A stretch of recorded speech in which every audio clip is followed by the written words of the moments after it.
We have a world first for you. Literally, no exaggeration, no joke. Dan Willis is just an incredible former Navy senior top-level secret whistleblower. We're talking back in the days of Morse code. Dan Willis is an extraordinarily intelligent being. He's also an extraordinarily loving being. Does everybody know Dan Willis? Here, raise your hand. I really, really, truly want Dan to really get, because again, he's as humble as all the others. They're so humble. I really want Dan Willis to feel and understand how much we love him, how much we honor him. His whole life, he's been dedicated to free energy, to technology that can only advance humanity. That is Dan Willis. And it seems, it's just so fitting that he's the guy, he's the man that was selected from upstairs, Galactic Federation of Worlds, to bring you with his team of scientists. We're bringing up Chris Essonne from France, and we're bringing up Kent Noonan with Dan Willis, who we're going to bring up now. Sir Dan Willis, please take the stage, sir. Oh, my God.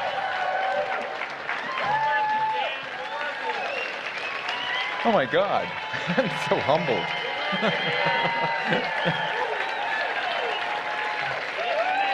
Yeah, you know, I come from a remote mountaintop in the forest with my wonderful wife, Rebecca, and we've been living off the grid for over 2 decades, and this is the first time I've ever done a public presentation. I just want everybody to know.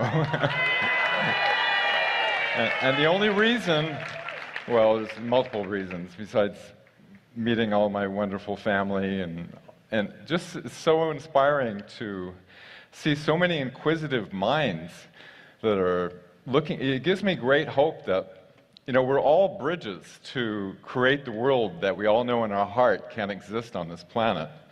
And questioning is important. It's very important to question things. So I'm going to share a little history of how I got involved and what I did, and let's see, hook up here. Okay, in this presentation I'm going to cover a little brief recap, I guess, for some of you on disclosure history, and kind of weave the timelines together of how we got to where we are today. And crystal technology. I mean, I'm amazed at how many people have crystals and are so into it. It's amazing.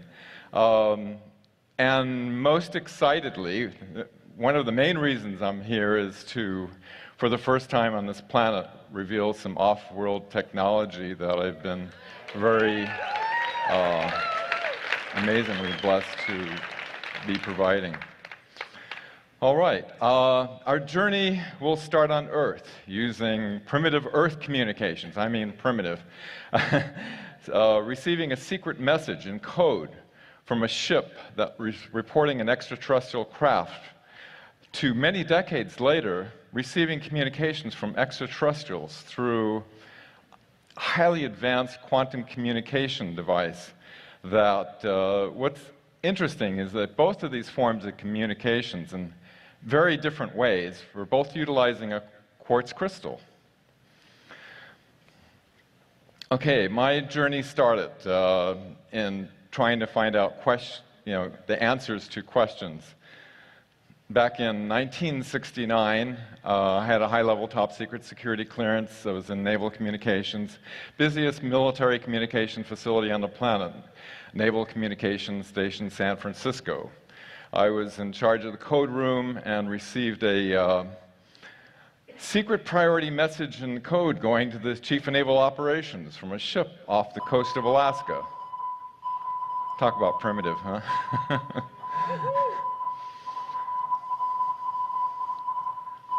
The ship was reporting it was off of Alaska, off the coast, and it was reporting a 70-foot diameter disk that emerged. The crew witnessed off of port bow.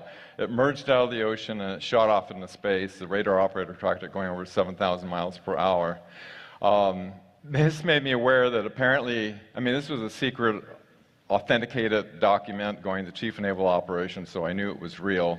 So two questions came to mind. One, why hasn't the government disclosed this to the public? And two, why the extraterrestrials don't reveal themselves to the people of Earth? In 1993, President Clinton had an interest in the UFO topic. In his position of being president, he wanted to find the answers. He was quoted by White House correspondent Sarah McClendon why he hasn't disclosed the UFO matter. And he was quoted as, "Sarah, there's a secret government in the government, and I don't control it." So Clinton even had a CIA director, James Woolsey, try to look into it. But the director of Central Intelligence was denied access. Unable to gain access through normal military intelligence channels, he brought in a civilian, Dr. Stephen Greer, who was the director of the Center for the Study of Extraterrestrial Intelligence, into a 3-hour meeting where Woolsey stated, "I know the subject's real and trying to figure out why the hell I can't gain access to it." Dr. Greer, becoming aware for the first time of this situation being extremely serious, he met with some military advisors who advised him to start collecting witnesses. That's how I got involved. That same year, myself, over the decades, I've been looking for answers. I traveled outside Area 51, looking at a first-time meeting with Robert Lazar, an S4 scientist. There was no recordings allowed whatsoever, but I'm good at breaking rules. So I was sitting in the front row. We had about a dozen researchers, and so I recorded it, and his testimony has remained over the decades 100% consistent. Now, what's interesting is the base, Area 51, they kind of panicked about this meeting out there, and so they issued a NRO, that's a National Reconnaissance Office, Special Security Advisory to all base personnel. And on this document, it had a list of what's called unacknowledged special access programs, known as USAPs. Some were listed, such as Cosmic Ops and Magi Ops. These were operations that were reverse engineering the extraterrestrial craft over to S4, such as those that Bob Lazar worked on. Now, Dr. Greer, somehow, he acquired that classified NRO document, and he brought it to a Pentagon meeting, along with astronaut Edgar Mitchell, and he met with the head of intelligence for the Joint Chiefs of Staff, Vice Admiral Thomas Wilson. Pretty high level. The Admiral, attempting to look into these USAPs, he was not only denied access, but he was threatened to drop the matter immediately, or he'll see an early retirement and lose rank. The Admiral, in his high level of constitutional authority, was mad as hell, as you can imagine. And he basically told Dr. Greer that if he can bring his witnesses he's gathered that are willing to testify under oath that he has his permission to go before the mainstream media of the world to expose these illegal operations to the public. So by the year 2001, Dr. Greer had accumulated since 1993, back when he met the CIA director, over 500 military intelligence witnesses. He had his life threatened not to go before the mainstream media. Courageously, he brought 21 witnesses who each stated, after they gave their testimony, that they were willing to testify under oath before a congressional hearing that we were seeking, before the mainstream media of the world at the National Press Club in Washington, D.C. I was one of those witnesses. And some of what we... Yeah, it's me. Can't wait for the med beds. Some of what was disclosed that day was, for those who didn't catch it, it was only a minute clip on CNN, so it didn't get much coverage. Our legal constitutional government's being denied access, including presidents, CIA directors, heads of intelligence, no legal oversight to these rogue operations taking in trillions of dollars, that we have the scientists that can prove before an open congressional hearing that we have zero-point energies that can end the energy and environmental crisis. Keep in mind this is 2001. Before we went to the moon in 1969, a lunar base on the far side of the moon was visually witnessed. Astronauts are sworn to secrecy what happened when they went to the moon in 1969, and that NASA sanitizes the UFO photos out before they release them to the public. 57 different extraterrestrial species as of 1989 have been cataloged. Keep in mind, everybody's willing to testify under oath, that gave their testimony.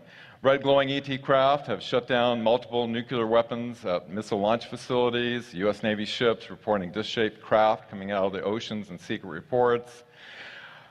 Alien reproduction vehicles, built back in the 1950s that could go faster than the speed of light, were witnessed at Norton Air Force Base in 1988. Werner von Braun disclosed in his deathbed testimony that a series of false flag scenarios had been pre-planned in advance. The next event on the list was terrorists, which actually happened 4 months later on 9/11, with the final planned event to be a false flag alien invasion and much more. I thought, in myself being an ex-ABC newsman, I thought with all this media, the place was packed with reporters, 22 cameras in the back row. I thought, how could this not be a world-changing event with this much media coverage? The Bush administration denied the requested congressional hearing, of course. They have to think. If we had faster-than-light anti-gravity vehicles developed back in the 1950s, as fellow witness Mark McCandless revealed, who was allegedly said to have committed suicide before he was able to testify at the June 2021 Senate UFO UAP hearing regarding anti-gravity craft that the U.S. possesses, then like the planned terrorist event with the technology, it is possible they'd be able to pull off their planned fake alien invasion today, while the government continues, and you notice in all the hearings they all say, oh, we don't have anything like that, right? Continues to claim we don't have that type of anti-gravity technology, but more is coming out all the time, as you can see. This event inspired, at least some people caught it, on the channels. It got very little coverage. A British UK hacker, Gary McKinnon, he was curious. He wanted to find out for himself, so he hacked into the computers, which the Bush administration wanted to imprison him for 70 years for revealing to the public the U.S. Navy's Solar Warden secret space program, which isn't that secret anymore, is it? This also inspired a teaching professor, my mentor, Dr. Michael Sala, to become fired due to his interest in this important matter, and today he has become a recognized world authority on the subject of exopolitics. Thank you, Dr. Sala, for your years of dedication in educating the public. This awareness is critical in order to transform our world from the deceptions that have been perpetrated upon us. Myself, being an ex-ABC newsman, I observed how the media was keeping the full message from the public. CNN and the rest of the media did in lockstep what is called a, quote, limited hangouts, as to not reveal these secret government operations being disclosed. They did a we are not alone narrative that the congressional hearing that we were seeking was simply only about the reality of UFOs and nothing else, so as not to alert the public to what Admiral Wilson wanted to have disclosed. So CBS in Los Angeles flew down to San Diego, where I was, and they wanted to interview me. After seeing what CNN and the rest of the media did, I refused. Unless I could state on the air that we have the scientists that could prove we have zero-point energy to solve the energy crisis, they promised. And afterward, the producer apologized. She said, I never had this happen before, but the higher executives made me cut that part out. So 2 new questions were added to my list of questions. Why the mainstream media is keeping this from the public, and 4, why the advanced technologies are being suppressed from the public. So, being both a witness and an ex-ABC newsman, a media company out of Hollywood, they, interesting situation, they wanted me to write an article for them. So I figured I'd be a good candidate to write an article on the control of the media in regards to the extraterrestrial UFO matter. Wanting to find the answers for myself, you know, keep in mind, in 2001, I didn't even know what Operation Mockingbird was. You know, I just thought this was going to be a world-changing event. So I gladly accept it. I started the article and titled it, quote, "Who controls the agreed-upon reality through the mainstream media, and why they fear disclosing the truth about the extraterrestrial reality?"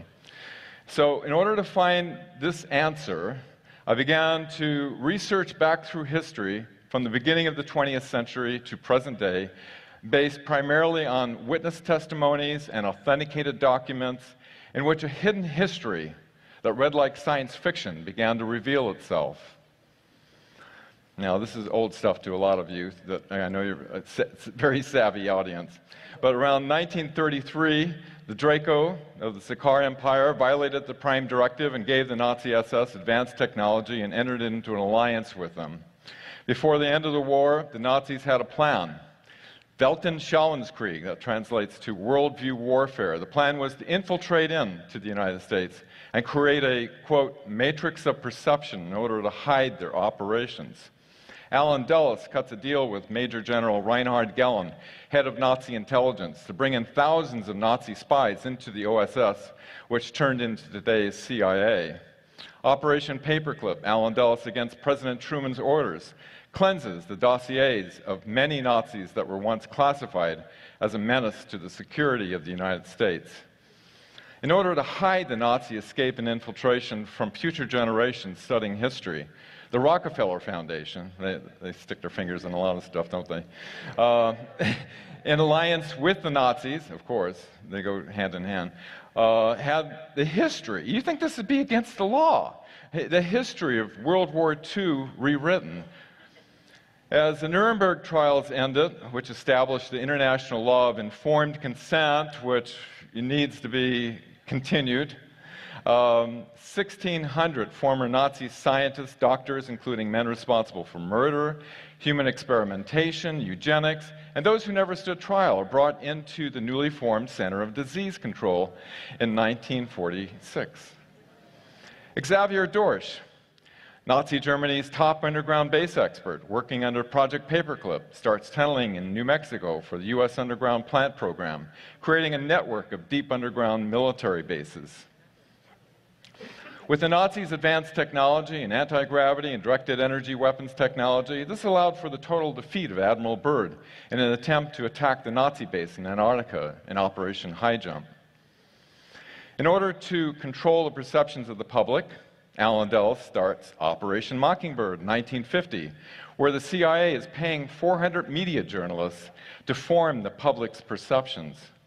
Today, the CIA has consolidated all the mainstream media outlets down to only 6 major media corporations in order to centrally control the public perception toward their agenda. To intimidate the Truman and Eisenhower administrations with advanced technology, the Nazis fly over the Capitol building in 1952. In 1954, President Eisenhower met with the Galactic Federation of Worlds, who warned him about the Orion extraterrestrial group, not to trust them. Eisenhower had planned, according to witnesses, for public disclosure on radio and television in May that year. Instead of disclosure in May that year, former Nazi SS officer Prince Bernhard sets up the yearly secret Bilderberg meetings that set a hidden secret agenda and work in coordination in controlling the mainstream media. The new MJ-12 group, from the early one that was created originally in 1947, headed by Allen Dulles, circumvents President Eisenhower and signs a treaty with the Orion group to give consent to abduct our citizens so they could carry out their hybrid program underground in exchange for some technology. Eisenhower had lost control by 1955 and had to enter into a surrender agreement with the Nazi Draco-Orion alliance. From this point forward, our legal constitutional government has been denied access to these secret operations. Eisenhower tried to warn us as he left office of the misplaced powers, unwarranted influences, to take nothing for granted, that only an alert and knowledgeable citizenry, that's all of you, can protect our future liberties and freedoms. He said that in 1961. 1958, NASA's created. He's warned by the former Nazi SS, Dr. Kurt de Bus, whose purpose is apparently to keep our country believing we need rockets to overcome gravity, whereas the Nazis were fully aware that they had figured out the torsion physics and had achieved anti-gravity craft way back in 1934. And they developed their own space program totally in secret. In the interest of balance, the Galactic Federation of Worlds was working secretly since the 1940s with the U.S. Navy, which brought about the U.S. Navy Solar Warden Space Program, which launched in the 1980s. To enlist personnel for 20 years service duty in space and then return them to the normal life as though nothing ever happened. At the end of their enlistment, they utilized these advanced holographic medical technologies to age reverse and time regress back to the entry time of their enlistment, and then erase their memories of their service in space. Nevertheless, several had experienced total memory recall of their recruitment in space. Let me just get some water here.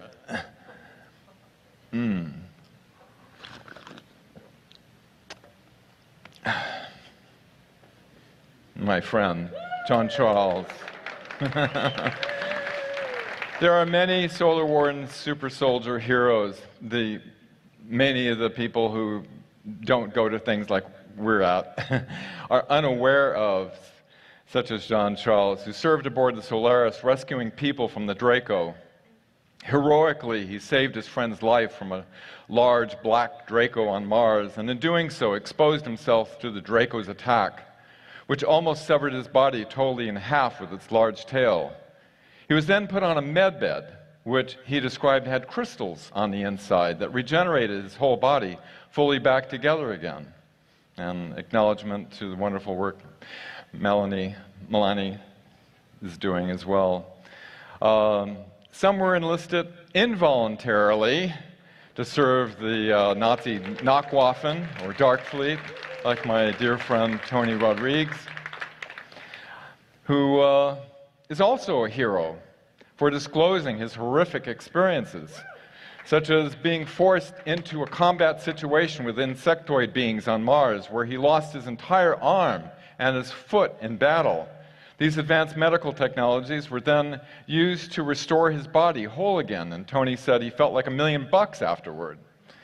There is so much more to his experiences, and I highly recommend his book to understand the abuses happening in some of these secret programs that are happening in space.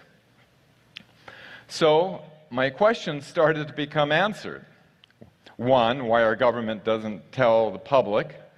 Ever since President Eisenhower lost control and was forced into a surrender situation and a new MJ-12 control group was put in charge, these operations have been kept secret from our legal constitutional government. For example, this is why access was denied to both CIA Director Woolsey and the head of intelligence, Admiral Wilson. Plus, I'm sure they do not wish to reveal the crimes against humanity due to the MJ-12 giving consent to the Orion Greys to abduct and use our citizens for their hybrid program, such as what happened to our dear friend Elena when she was 9 years old. Elena also experienced being healed on a medbed from a result of that abduction. Two, why the extraterrestrials don't reveal themselves to the people of Earth. You know, that's a question in my mind for a long time. It was like, what are they? Sneaky, or do they have something to hide? What is it? The Galactic Federation of Worlds had established what is called the Prime Directive, which states that it is not permitted to make contact or interfere with lesser evolved races unless they are threatened by an outside source. Since both the Draco of the Sakaar Empire and the Orion Greys were outside threatening sources, this is allowed the Galactic Federation of Worlds to intervene behind the scenes and work in the interest of balance with the U.S. Navy's secret space program and the Earth Alliance. 3, why the media is not informing the public. The Nazis had effectively infiltrated the U.S. into the CIA, NASA, Center for Disease Control, media, education, pharmaceutical corporations, etc., with their worldview warfare plan to control the perceptions of the public, primarily through their control of the media and the education, in order to create the matrix of perception that forms the public's perception toward their agenda and keeps their operations secret from the public through their control of their various media corporations. And 4, why are advanced technologies suppressed from the public? I learned this firsthand, the answer to this question. Since the Bush administration denied the congressional hearing to bring forth the scientists that we had within the unacknowledged special access programs, which could prove we have an energy solution and no longer need the primitive use of, dangerous nuclear, oil, coal for energy, Dr. Greer set up a corporation to identify scientists and inventors in the civilian sector. We had about 300 in a database, and I traveled around the planet meeting with these scientists and inventors. I volunteered due to my technical background to be a technical advisor, vetting these over Unity type energy things. For over 10 years of threats, murders, the secrecy has been maintained that was originally set in place by the Invention Secrecy Act of 1951. Ryan? Suppressing, too far. Suppressing, I gotta have notes, there's so much to cover on this. Suppressing anything having to do with things like free energy or anti-gravity, that would evolve our civilization far greater than it is today. My wonderful wife, Rebecca, helping at the lab, meeting with Professor Tom Bearden. The inventor will receive a national security order. Stop, Brian. Stop. That will, things like anti-gravity, free energy, they will receive a national security order in which has suppressed over 6,000 inventions. As much as I wanted to see an energy solution for the world, I eventually realized this is not going to happen until the present control structure is dismantled, and therefore I surrendered any further efforts. Thankfully, since 2021, this is like the best news ever. All of the Orion Greys, the Draco reptilians of the Sakaar Empire, the Nakwaffen, the Dark Fleet Nazis, have been removed from our solar system with the help of the Galactic Federation of Worlds, with the Earth Alliance. When the people of Earth come to a realization of this, there will be an immense amount of gratitude for their assistance in liberating our planet from these regressive extraterrestrials. Now it's up to us, through awareness and the rule of law, to take back our planet from the dark human elements that have been doing crimes against all of humanity. Currently, a disclosure plan has been given and has been activated. We can see that happening, can't we? I believe we are on a positive timeline path of seeing the deep state elements being exposed and taken out of places of power as we move forward toward the complete liberation of our planet and to release the many decades of suppressed technologies that have been kept from humanity by the dark elements using secrecy and deception to now bring forth a beautiful, unimpeded future for all of humanity.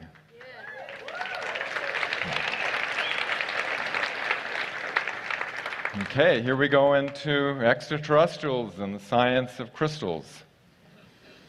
The beginning inspiration of my work with the science of crystals began in the year 1977, where I had a Kundalini opening experience, millions of volts going through your hands and your feet, and I interacted with a being that had an incredible amount of love coming from its eyes that projected a sphere in space, telepathically conveying what the geometrical structure of the matrix is in relationship to consciousness. Although this was totally new information to me, over the decades that followed, I found much of what the being conveyed to have many scientific indications of being valid. Unbeknown to me, curiously, in 1970, I found out decades later that Dr. Marcel Vogel was on top of a sacred mountain in India, was having a Kundalini opening experience too, and about his future work researching crystals. Elena Danaan later identified this benevolent being as an emether. This is an illustration from her book, A Gift from the Stars, that details over 110 different extraterrestrial. She's such an incredible artist. And she was seeing the actual database of the Galactic Federation and reproduced all these images. Incredible. It appeared that quartz crystals held a key to understanding the structure of the matrix and the interface with consciousness. This led me to a new question. That was, what is the geometrical nature of matrix, of reality, and the interface of consciousness, and its relationship with quartz crystals? So in the early 1980s, I sought out Dr. Marcel Vogel, who was planning on setting up, he was still working for IBM. He had like 140 patents, invented the magnetic coatings, the liquid crystal displays that we all use in our computers, color TV, he was an incredible genius. And he had some unusual experiences out of man-plant communication, and too long of a story to go into. But I went and I helped him with setting up his laboratory, and he invited me to be a research associate. The first day I met with him, he visually dematerialized a tumor on this woman's foot in front of a doctor and myself, using a specially cut crystal using breath and the technique that he developed. I drove all the way to the mines in Arkansas and got a huge batch of crystals and helped procuring, I was working with the Naval Electronic Engineering Center and helped procuring a lot of lab equipment for his newly opened laboratory. And the crystals were being used to cut for 24 medical doctors that he was training on this technique that he was using. One of the projects I worked on with Marcel was very interesting. It was a type of holographic camera that can tune backwards and forwards in the time. It was patented by the European Patent Office in France in 1955. Thousands of photos were made with it. My job was to develop technology to be able to view the projected holographic pattern on a real-time display rather than on a photographic plate. The working principles of this device scientifically substantiates the basis of what the Andromedans told Alex Collier, hi Alex, how the medbeds function as a holographic camera, which interestingly, they call it a camera that can take a holographic picture of you that contains all the temporal information going back to your point of conception, and then can tune through the holographic field of time and pull out individual recorded segments when the body was optimal to play back and overlay onto the body, causing the body to morph into the new pattern that is being projected. In 1984, I was interviewed on a television show regarding Marcel's work in the laboratory with crystals, and the technology I was describing as being somewhat science fiction back then is today becoming very close to a realized reality with the description of the technology used in the medbeds that many have personally experienced and described. Here's a short clip from that TV show. You might visualize, Alex, say in the future, a person could walk into a chamber and they could have like these energy transducers. A person could see if there's a distortion in a person's energy field, and then they could use appropriate intervention, energetic means to restore the person's health and balance back using purely energy and vibration. You know, this is science fiction, topic, but we're turning magic into scientific fact as we're discovering things in the laboratory. I noticed that this one is rather, most of them are six-sided, and rather lopsided, as we see in those there. Now, this one's been specially cut? It's been specially cut. The interest, this is a long time ago, and the interest in energetic forms of medicine is apparently in my DNA.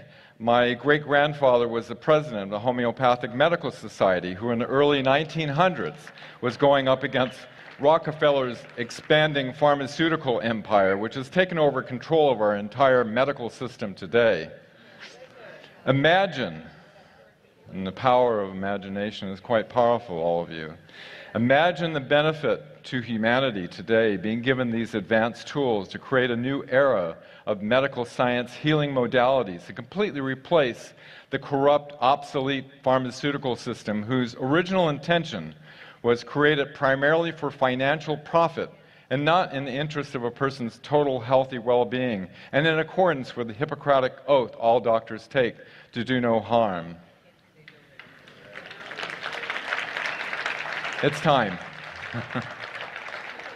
In the year 2022, my dear friend Elena Danaan invited me to do a show, and we initially discussed some historical elements of disclosure, and she knew I had working with Dr. Marcel Vogel, and she inquired about my work with crystals. And Elena informed me about Jen Han Eredyon's younger brother, Jen Han Eredyon, who is learning how to terraform planets, or what they call a star maker.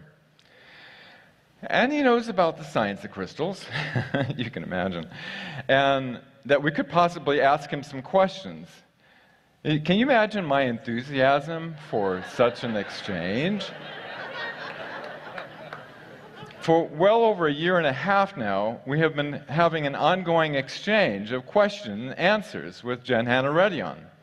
In our exchanges, I've learned why I possibly have an interest in this subject. Jen Han has access to devices that can read a person's consciousness field and can view their past lives, and revealed to me that in the time of Atlantis, I was once a scientist and an attendant of one of the crystal generators in the capital city of Atla.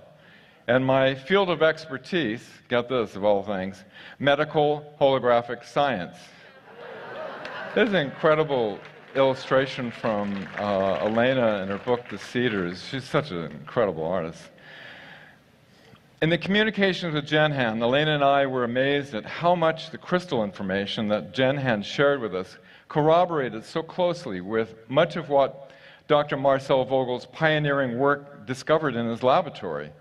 But now, we were able to greatly expand upon the technology with crystals, with the information from a civilization that is many thousands of years ahead of us. In 2022, Elena and I put this knowledge into action with a show called Creating a Positive Timeline in the Planetary Matrix Using a Crystal. With 1,700 live online participants logged on and projecting simultaneously with their crystals a positive timeline vision into the planetary matrix, at that precise moment of projection, a Schumann resonance spike was recorded. Jen Han confirmed that this indeed had a positive effect on the planetary matrix, saying, quote, "Of course it had an effect. There is a ratio of population that needs to be gathered to produce a visible disturbance, and you did it that day. The brain waves emitted by all living creatures on this planet are in interresonance with the ionosphere shell," end quote.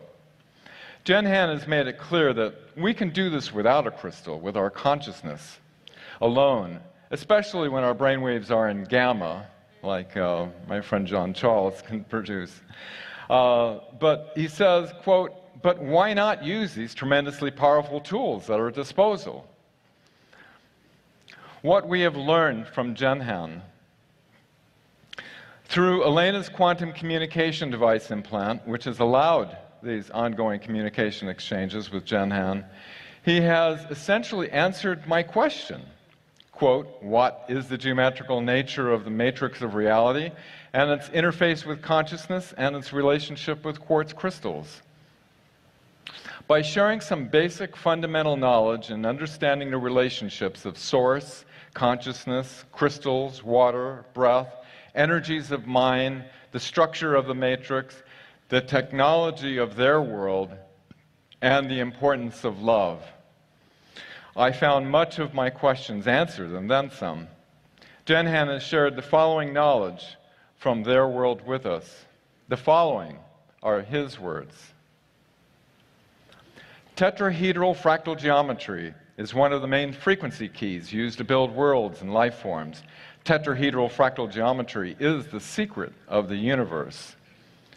Quartz crystals, the core holographic structure of quartz, the purest material in the universe, is based on the same core fractal formula as water, and both are interdimensional bridges.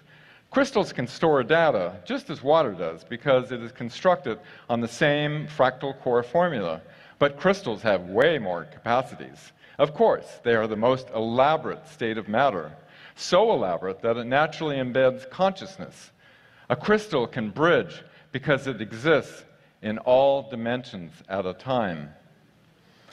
The geometry of thought.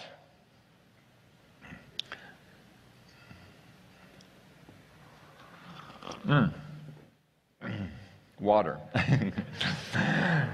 Everything in the created universe is constructed on geometrical holographic structure. The energies of mind are fractals of consciousness, solidified in a way, or shall I say, that have taken a form of geometrical manifestation.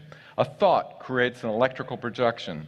An energy thought reshapes the holographic geometrical formula of reality. It rearranges the micro-connections linking the fractal elements.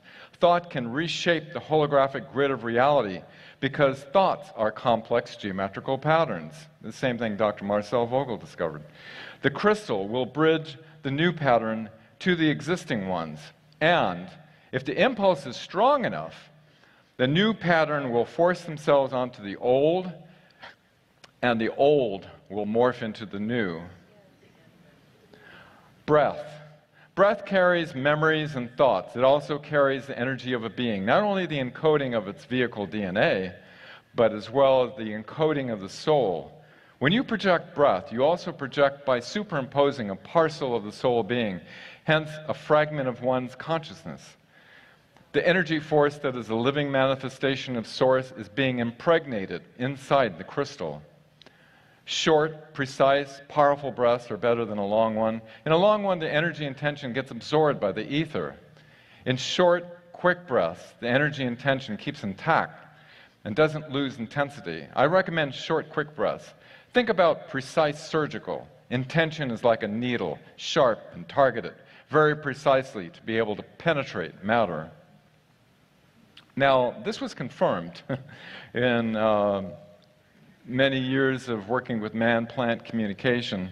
Marcel was able to measure this when he found that he pulsed his breath, almost like a yogic one round of yogic breath of fire, like that into the crystal.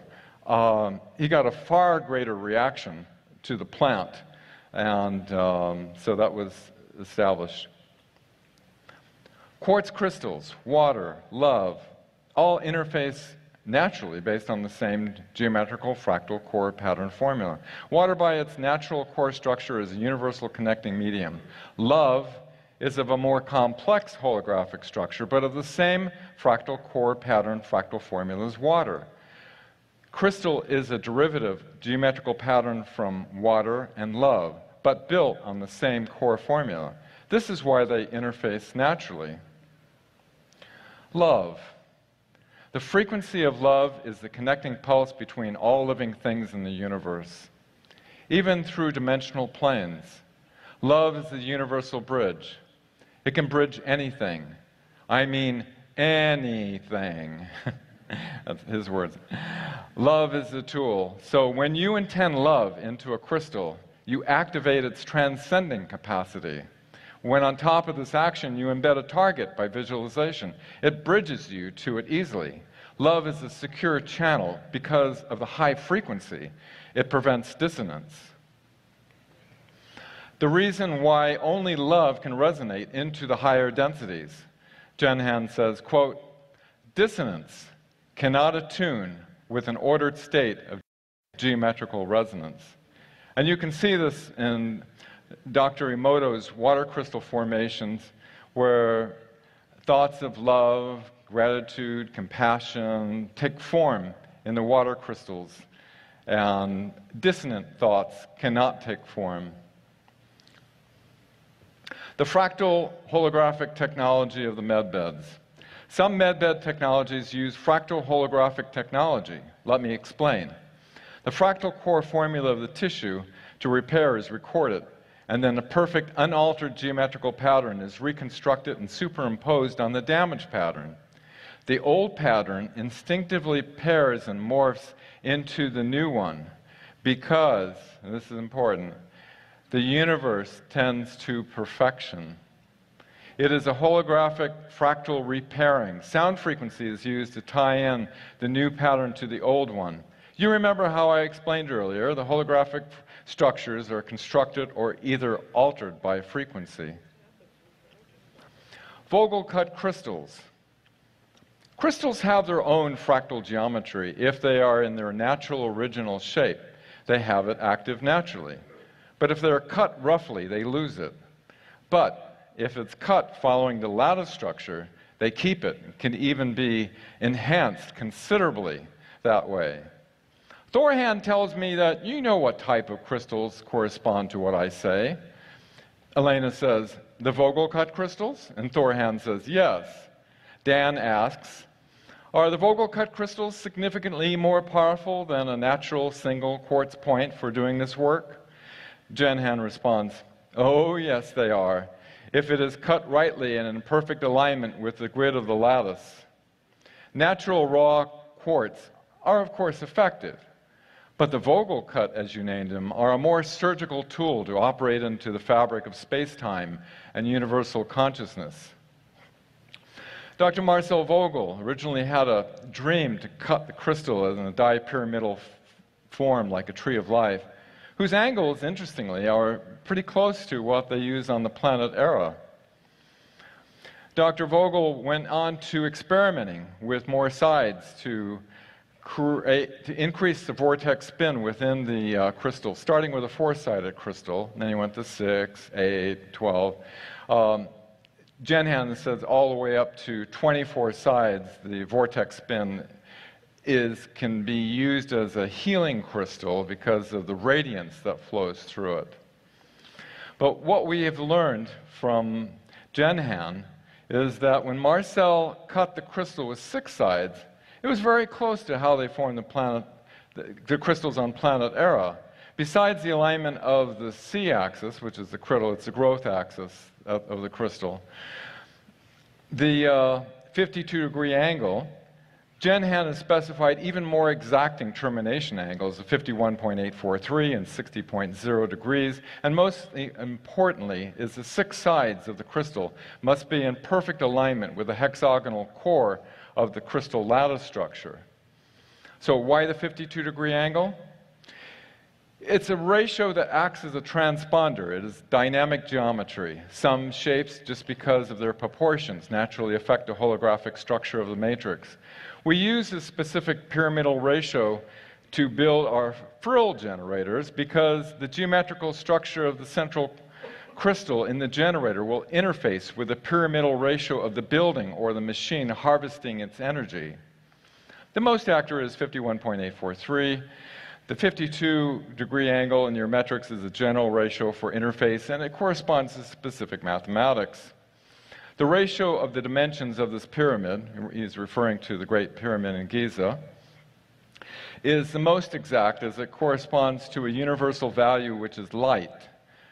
Geometry generates frequencies. I told you, remember, quartz, light, love, water have the same frequency. A small crystal functions with a 52-degree angle. Why the 60-degree angle? It is because the sender angle must be in resonance with the geometry of the holographic matrix that is the receiver.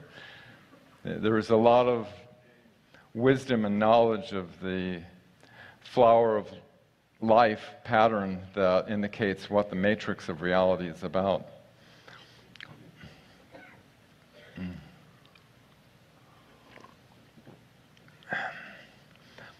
Now, what Dr. Marcel Vogel did not know about, and this is pretty exciting, the phase conjunction node, or the eye of the crystal. Jen Han says, it works by finding the phase conjunction node inside the crystal by projecting inwards the geometrical shapes of the two opposite points, in other words, the terminations of the crystals. Like a mirror, there is a vortex singularity of the crystal. Focus your thought and energy just there, and you may project your consciousness to anywhere you wish in this universe, and to other universes, to other densities, other dimensions. Anything is accessible in space, dimension, and time. This is great power, Elena. It is very important information. I am honored to be allowed to share this with you. A little backstory on this is that I've asked Jen Han a lot of questions, and this one he couldn't really answer. This information was from a question I asked, which initially he was unable to answer because it was listed in a topic that was part of a list of things in the Prime Directive not to mention. His brother, Thorhan, was able to get authorization from the Galactic Federation of Worlds to disclose this privileged information, and it was recorded. This is the eye of the crystal. Between the two terminations, two counter-rotating vortices come together, and the eye is in the center. Elena and I, we set up our crystals to open up the eye of the vortex by electronically pulsing the crystal piezoelectric lattice structure with compression waves. Jean-Charles was able to, this is a funny story, he was able to share Japanese music. He was doing some video editing that he wanted to share this music with Elena, and so, you know, his amazing mind of gamma waves was able to, Elena just happened to have her crystal activated and the vortex was open, and Japanese music was playing out of her crystal. Anyway, that's another story. Phryll. The Phryll from Source is the most powerful energy you can ever imagine to harness.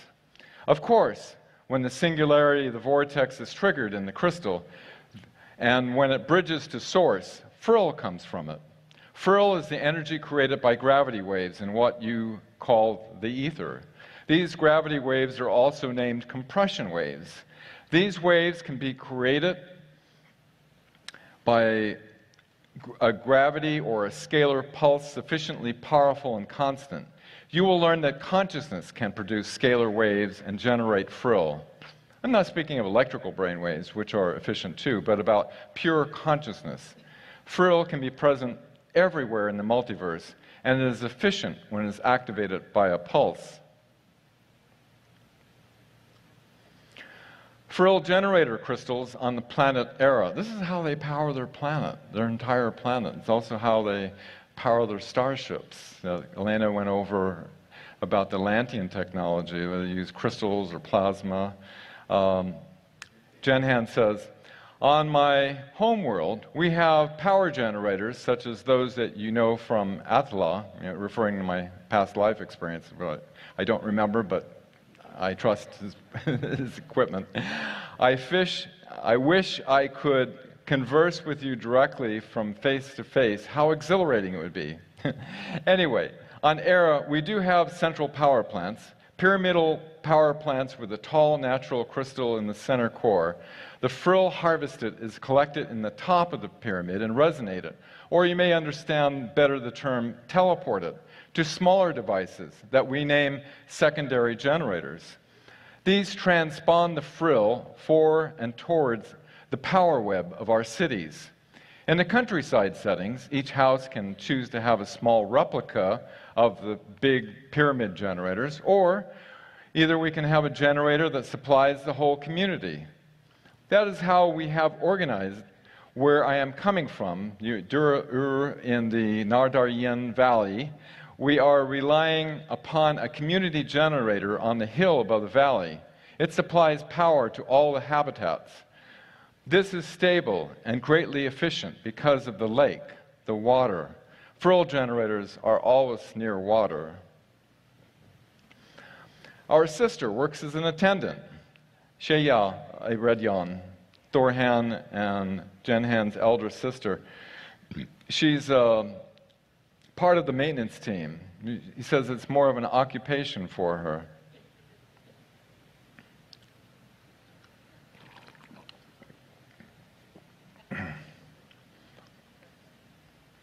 Elena was shown a Phryll generator crystal within a pyramid where the central core crystal is wrapped in double coils of two different types of metal that elicit the Phryll from within the crystal.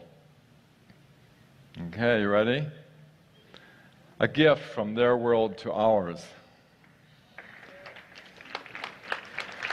With the authorization from the Galactic Fédération of Worlds, Jen Han Eredyon has shared the technical construction details to create for the first time a Phryll generator crystal here on our planet Terra.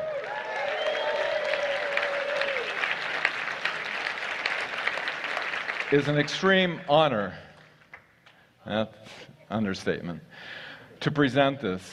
It has been made possible by the collective effort of our science team that has constructed according to Jen Han's specification.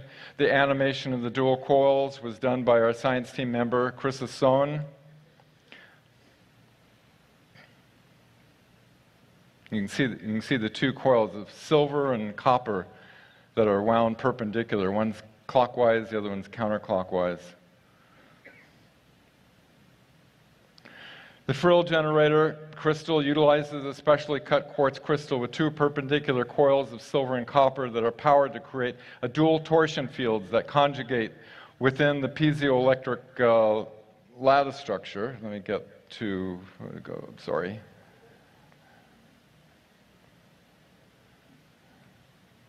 Oh, I'm missing a slide.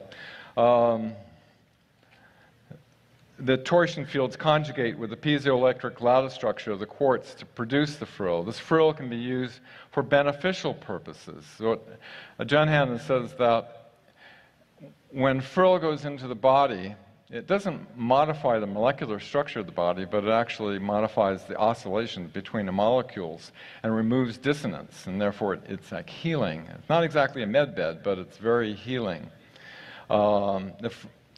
We're going to continue to research this new science.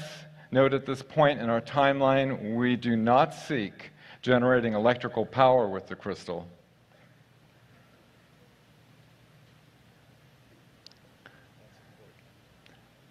Okay, introducing now our science team.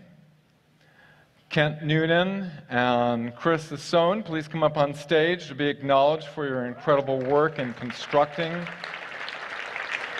the Phryll generator crystal.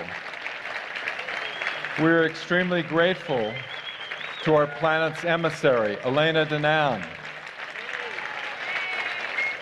Jen Han Eredyon, Thor Han Eredyon, and the Galactic Fédération of Worlds for allowing us to receive this gift from their world to ours. We also wish to acknowledge Becky and Russell of Crystal Light and Sound, who generously donated the crystal that was cut according to Jen Han's specifications. And especially to Danny Henderson, who made this first-time presentation to our world possible. For those who wish to learn more about the science of crystals and technology and the use of crystals, Elena and I are doing a series of crystal classes that can be found on elenadanaan.org or marcelvogel.org. Jen Han has said to me, always use Phryll generation for beneficial purposes, or else I'm in trouble here. My brother monitors and records all our conversations. However, I am told you can share all of what we've been talking about with the other Terrans. It is time they know. Wish to thank with great gratitude our dear off-planet friend who is on Mars right now doing terraforming operations, Jen Han Eredyon.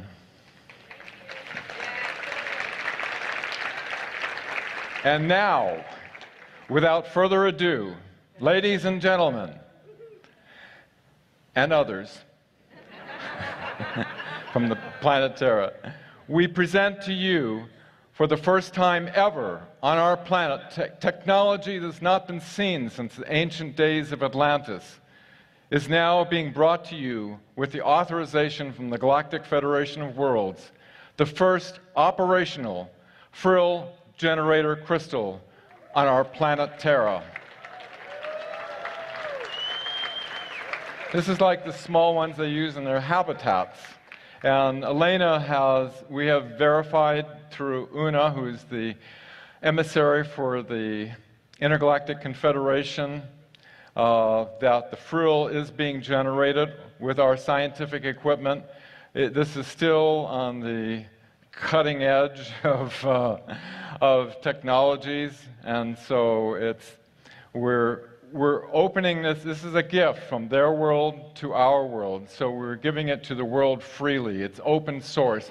Scientists from around the world can come forward and put this technology to beneficial purposes for the people of our planet.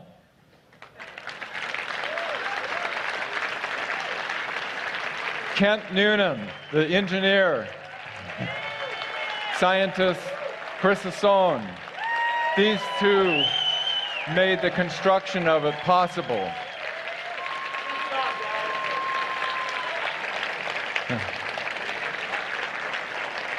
Oh. Yep, that's it. Everybody knows how to measure Phryll. Oh.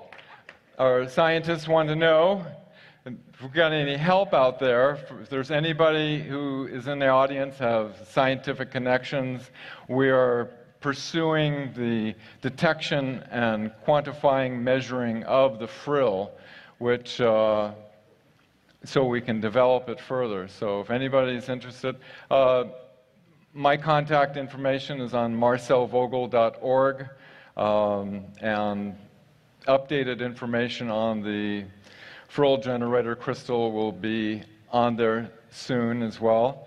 And thank you. It's been an extreme honor.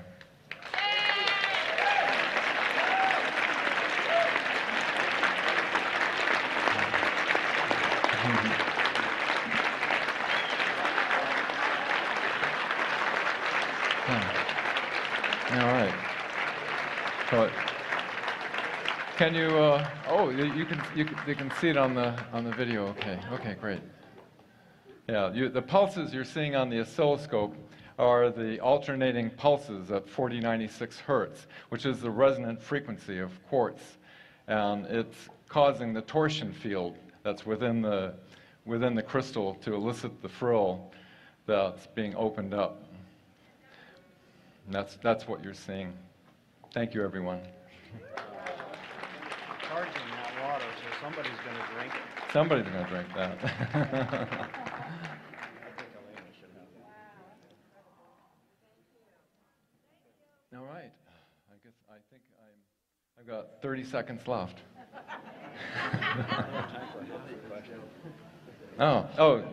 Yeah, we got 29 seconds now.